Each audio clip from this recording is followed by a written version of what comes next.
down at the jam-packed crowd here from the Goodyear Blimp Enterprise, hovering high overhead. Double duty for the Enterprise today.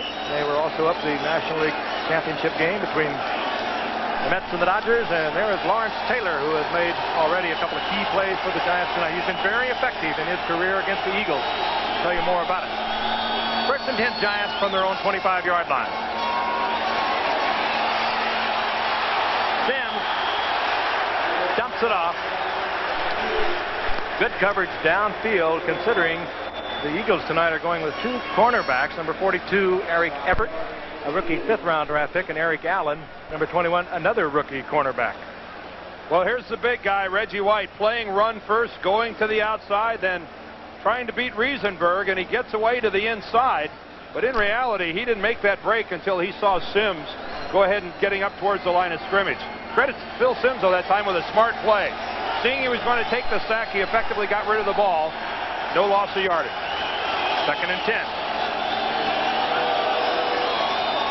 Carson on second and long. Giants, Guess who?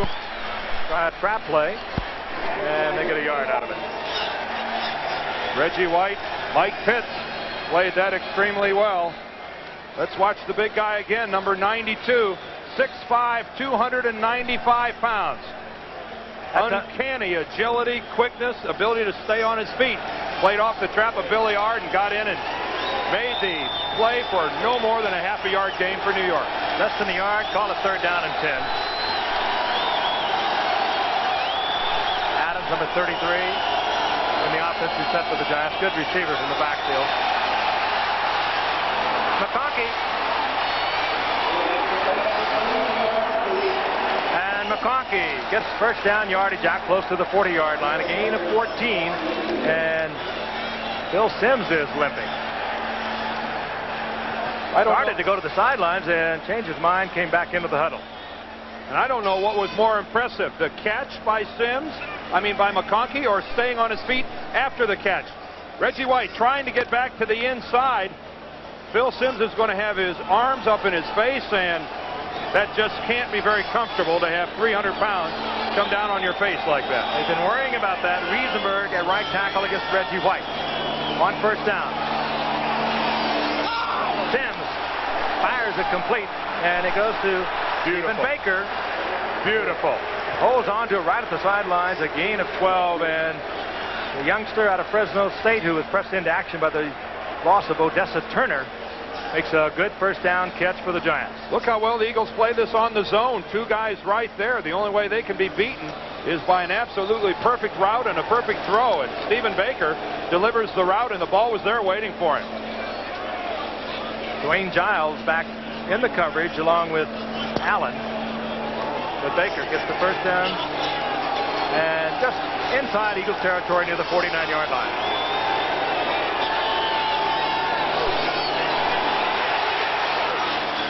Sims under pressure, tried to get the screen off to Morris.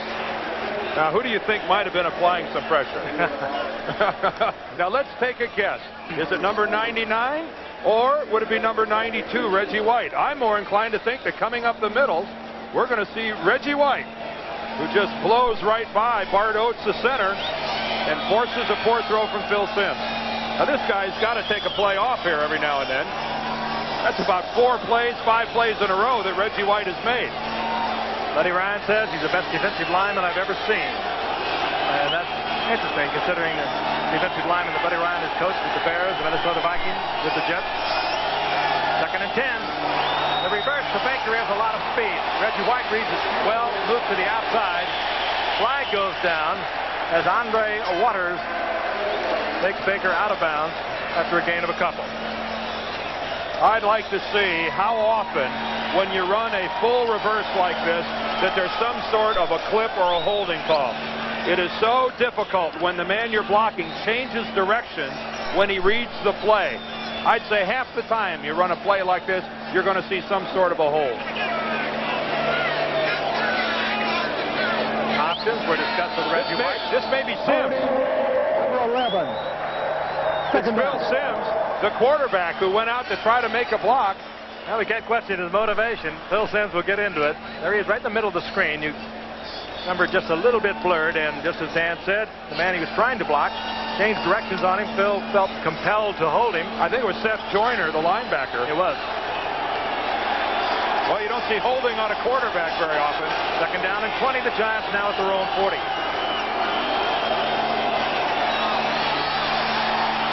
Sims trying to take it deep again, looking for Stephen Baker against Eric Allen.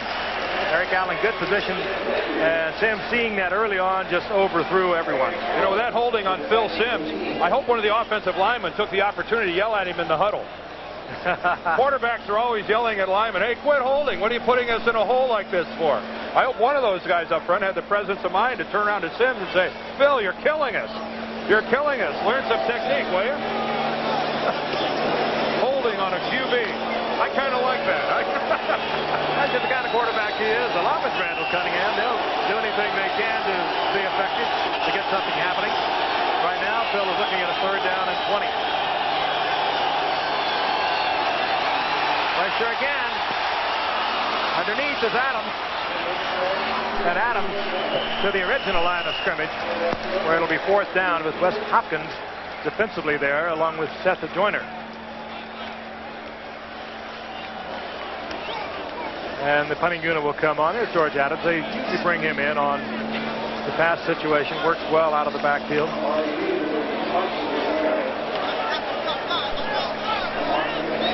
R.E. Buford on for the Giants. And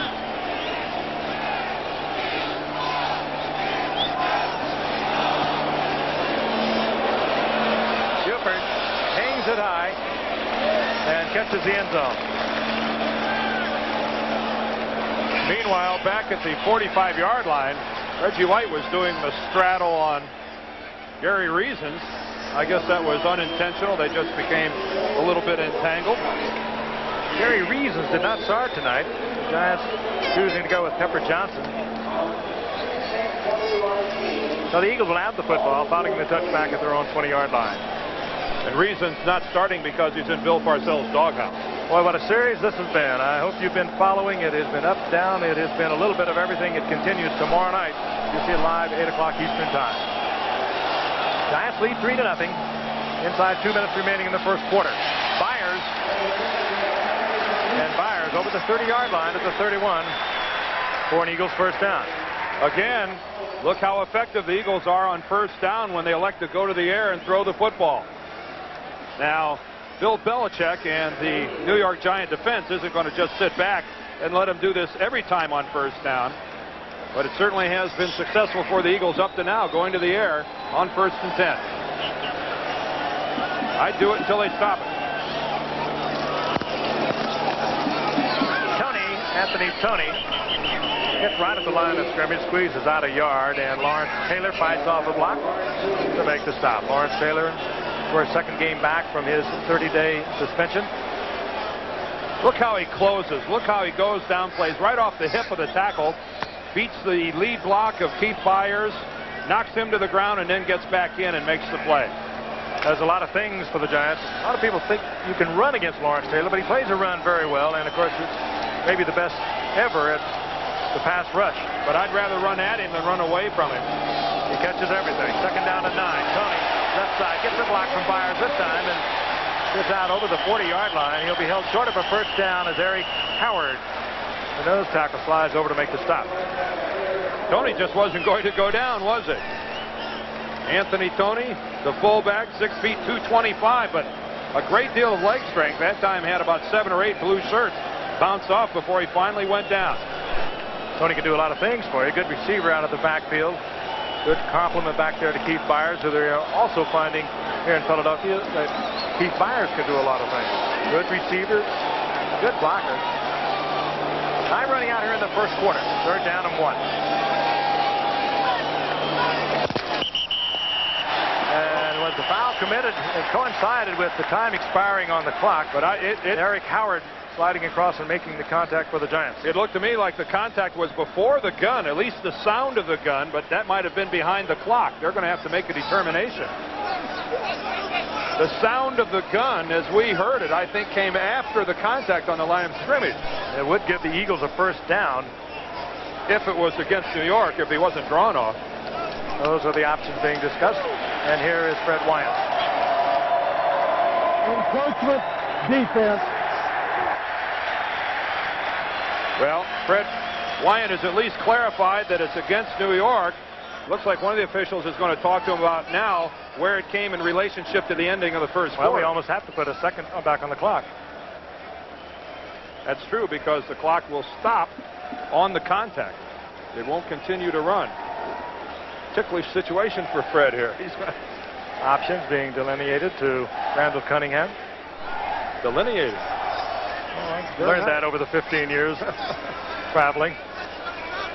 Let's see if we can hear the gun on this replay. And was the foul committed? It's Cohen called. Well, they're going to. In this quarter. Yep, Eagles will get The foul one occurred. play for this quarter. The Yeah. foul having occurred before the gun sounded.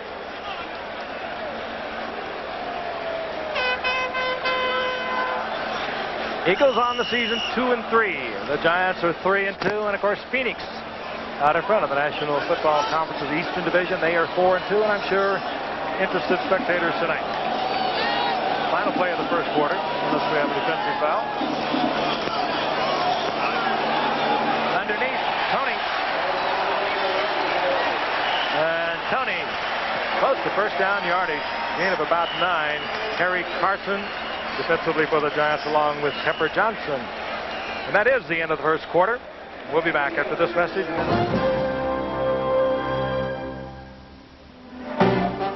ABC's Monday Night Football.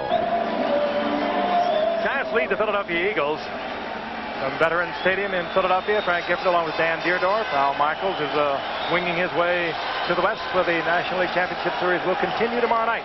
The Dodgers leading the Mets in that series. On 2nd and 1, Cunningham fires, and Byers has the first down. Collins defensively there for the Giants, along with Eric Dorsey providing the pressure on Cunningham. Nothing real elaborate except for the Giants. That's a pretty solid output. 91 total yards. That's going to put them about 360, 374 the ball game. A good comparison of the quarterbacks. Look at Cunningham, though. 5 of 7. Sims below 50%. Extremely effective on first down. If I'm the Eagles, I keep the ball in the air. And there's a flinch by the right tackle. That's going to be offside. Ron Heller on the right side. Ron Heller gave her the old double clutch. The hand didn't come up, but the entire body twitched, and that's enough to draw the Giants offside. George Martin's been around for a while, and he saw the movement and was instantly across the line of scrimmage drawing the foul. False start, number 73. First down. Ron Heller. Ron Heller's the right tackle. Go over here to the right side. See if you can see him move. You can see his left leg. Yeah, see that twitch? See his left arm move? That's all George Martin needs to see. That's a free ride. As Heller back after 2 weeks with an injured eye, poked in the eye by Al Bubba Baker of the Minnesota Vikings. Bubba Baker drawing a 1-week suspension for that foul. And on 1st and 15, this is Tony working his way just to the line of scrimmage, and that's about it. Lawrence Taylor once again. We talked about his effectiveness as a pass rusher. We talked about his ability really to work well against the run, much better than a lot of people think. But what he really brings to a team is emotion. He plays this game at the emotional level that few players have ever known, and he brings everybody with him. There's no question that the great players make everyone around them a little better. I think Lawrence Taylor is the type of player that makes everyone around him a lot better. Second down, 14, and Cunningham is back. Over the middle to Keith Jackson, the rookie tight end, 3rd reception of the night. Gets inside the 40-yard line, close to the 36-yard line. You have got to love this Keith Jackson. The maturity, the ability to run precise routes, get in a crowd and catch the ball from a guy who comes from a wishbone offense at Oklahoma. I think even the Eagles, who thought they had something special coming in when they made him their #1 pick, are even a little bit taken back as to what kind of receiver Keith Jackson is at such a young age. 3rd down and 7. Shotgun for the Eagles. fakes the draw play to Tony and then fires.